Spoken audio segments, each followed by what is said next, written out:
வணக்கம். அம்மம்மா கிச்சனில் இப்போ நம்ம தாளிக்கிற வடகம், கருவடகம்னு சொல்லுவோம்ல, அது போட போகிறோம்.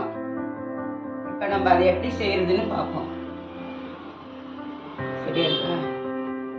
இப்போ நம்ம இது மாதிரி ஒரு பாத்திரத்தை எடுத்துக்குவோம். இது எல்லாமே ஒரே அளவாக வச்சுருக்கேன். ஜீரகம், சோம்பு, கடுகு, வெந்தயம், உளுத்தம்பருப்பு அதில் பாதி போட்டால் போதும். கருவேப்பிலை, இந்த மாதிரி ஃப்ரெஷ்ஷான கருவேப்பிலையை இது மாதிரி கட் பண்ணி வச்சுக்கணும். இதில் 100 கிராம் பூண்டு நசுக்கி வச்சுருக்கேன். வெங்காயம், இது அரை கிலோ வெங்காயம் இதில் நசுக்குன்னு வச்சுருக்கேன். இதில் கொஞ்சோண்டு மிக்சியில் போட்டு பல்ஸ் விட்டுக்கோங்க. இந்த மாதிரி பல்ஸ் விட்டு வச்சுக்கணும் கொஞ்சோண்டு. இது வெங்காயம் ஃபுல்லாக அரை கிலோ. இது 100 கிராம் பூண்டு. இப்போ நம்ம கொஞ்சோண்டு உளுத்தம்பருப்பு ஊற வச்சு அரைச்சி வச்சுருக்கோம். ஒரு பல்ஸ் கொடுங்க, அரைக்காதீங்க. 1-2 பல்ஸ் கொடுத்து இந்த மாதிரி அரைச்சி வச்சுக்கோங்க. இப்போ நம்ம அது எல்லாத்தையும் ஒன்று ஒன்றா எப்படி செய்கிறதுன்னு பார்ப்போம். ஃபஸ்ட்டு கடுகு போட்டுக்கோங்க. எல்லாத்துலேயும் இதே மாதிரி ஒரே அளவாக போட்டுக்கோங்க. எல்லாமே எல்லா ஜாமானும்.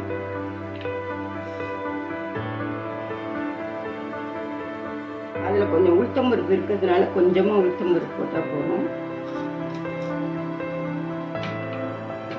கருவேப்பிலையும் போட்டுக்கோங்க. இதுக்கு தேவையான உப்பு, கருவடத்துக்கு தேவையான உப்பு போட்டுக்கோங்க. மஞ்சத்தூள் போட்டுக்கோங்க.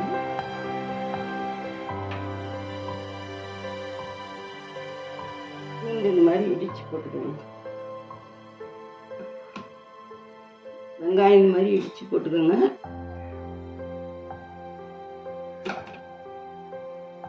இதோடு மிக்சியில் போட்டு கொஞ்சம் பல்ஸ் விட்டுக்கோங்க. வெங்காயத்தெல்லாம் நல்லா தோல் எடுக்கிறதுக்கு முன்னாடியே கொஞ்சம் நேரம் ஊற வச்சு கழுவிட்டு, அதுக்கப்புறம் துணியில் போட்டு நல்லா தொடச்சி எடுத்துட்டு, ஈரமே இல்லாமல் அதுக்கப்புறம் நீங்கள் வெங்காயத்தை நசுக்கிக்கணும். நல்லா துணியை போட்டு நல்லா தொடச்சி சுத்தமாக தண்ணியே இல்லாமல் எடுத்துக்கணும். எடுத்து அதுக்கப்புறம் நசுக்கி போடணும்.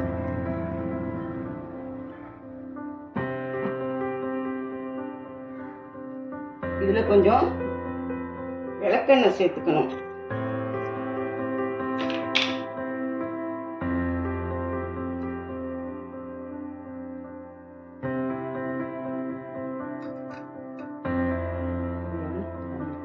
இது 100 கிராம். இது விளக்கெண்ணெய் 100 கிராம் பாட்டில்.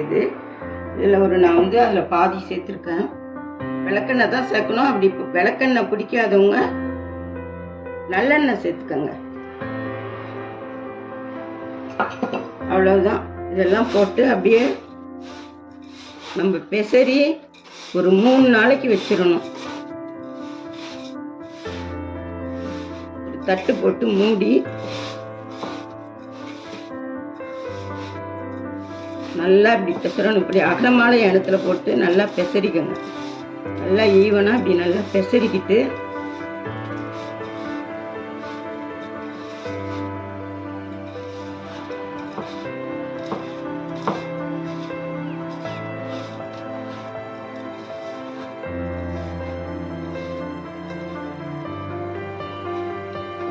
கல்லுப்பு கொஞ்சம் நுணுக்கி போட்டுக்கோங்க. நான் கல்லுப்பு நுணுக்கி தான் போட்டிருக்கேன். நீங்கள் கல்லுப்பு கொஞ்சம் நுணுக்கி போடுங்க, அப்போ தான் நல்லாயிருக்கும். தூளுப்பு போட வேண்டாம். இப்படி முடியலைன்னா தூளுப்பு என்னாலும் போட்டுக்கோங்க. இப்படி நல்லா அமுக்கி வச்சிருங்க.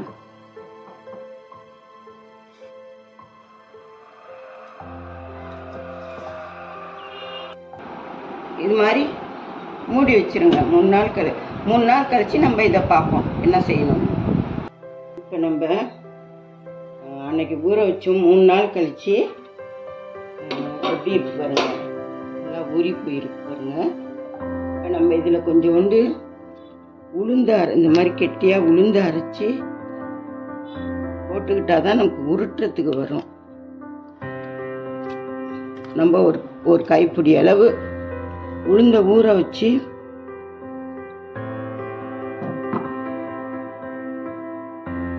இது மாதிரி கெட்டியாக போட்டுக்கோங்க. போட்டுக்கிட்டு அதுக்கப்புறம் நல்லா பிசைஞ்சு விட்டுக்கோங்க.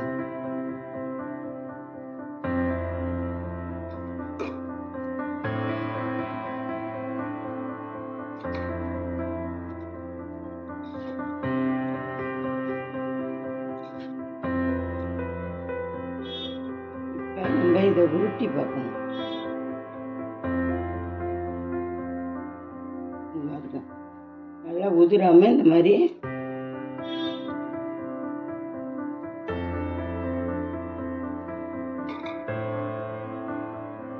ஒரு மாதிரி நல்லா உருட்டி இந்த மாதிரி உருட்ட வருது பாருங்க.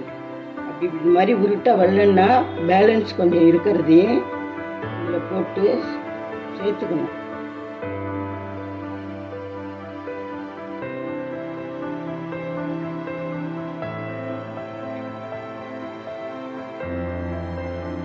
நல்லா இந்த மாதிரி உருட்டி எல்லாத்தையும் உருட்டி வச்சு நல்லா காய வச்சு எடுக்கணும்.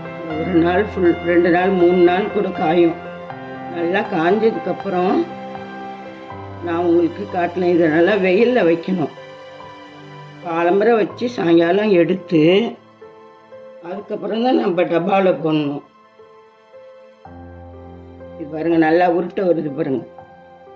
அந்த மாதிரி எல்லாத்தையும் உருட்டி நல்லா அழுத்தி உருட்டினீங்கன்னா காய உதிராமல் இருக்கும். இல்லைன்னா உதிர்ந்துடும். நான் அதை வெயிலில் வச்சு அதுக்கப்புறம் உங்கள்கிட்ட நான் காட்டுறேன். அன்றைக்கி நம்ம தாளிக்கிற வடகம் உருட்டி வச்சோம்ல, பாக்கி எல்லாத்தையும் இப்படி உருட்டி வச்சுட்டு இதை 3 நாள் வெயிலில் வச்சுருக்கேன். வெயிலில் வச்சு நல்லா இந்த மாதிரி காய வச்சுக்கோங்க. இந்த மாதிரி காஞ்சதுக்கப்புறம் எண்ணெய், அதில் இருக்கிற எண்ணெய் கக்கும். இப்போ என்ன பண்ணுறீங்க, நீங்கள் இதை எடுத்து இந்த டப்பாவில் ஒரு 4-5 மிளவா இந்த தாம்பாளத்தில் ஒரு பிளாஸ்டிக் சீட்டோ இல்லைன்னா இந்த மாதிரி இலையோ போட்டு உருட்டி வச்சுட்டு வெயிலில் வைக்கிறதுக்கு முன்னாடி இது மாதிரி ஒரு 4-5 காஞ்ச மிளகாய் எடுத்து போட்டுக்கிட்டு கொஞ்சம் உப்பு சுற்றி வெளியில் போட்டுவிடுங்க. போட்டு இந்த உருண்டையெல்லாம் எடுத்து வைக்கிறதுக்கு முன்னாடி இந்த மாதிரி கொஞ்சம் எண்ணெய் ஊற்றிட்டு இந்த மாதிரி உருண்டைங்களை இந்த எண்ணெயில் தடவிட்டு பாருங்க எப்படி காஞ்சிருச்சு பாருங்க. நல்லா சத்தம் வருது பாருங்க. காஞ்சிருச்சு பாருங்க, எப்படி காஞ்சிச்சு பாருங்க.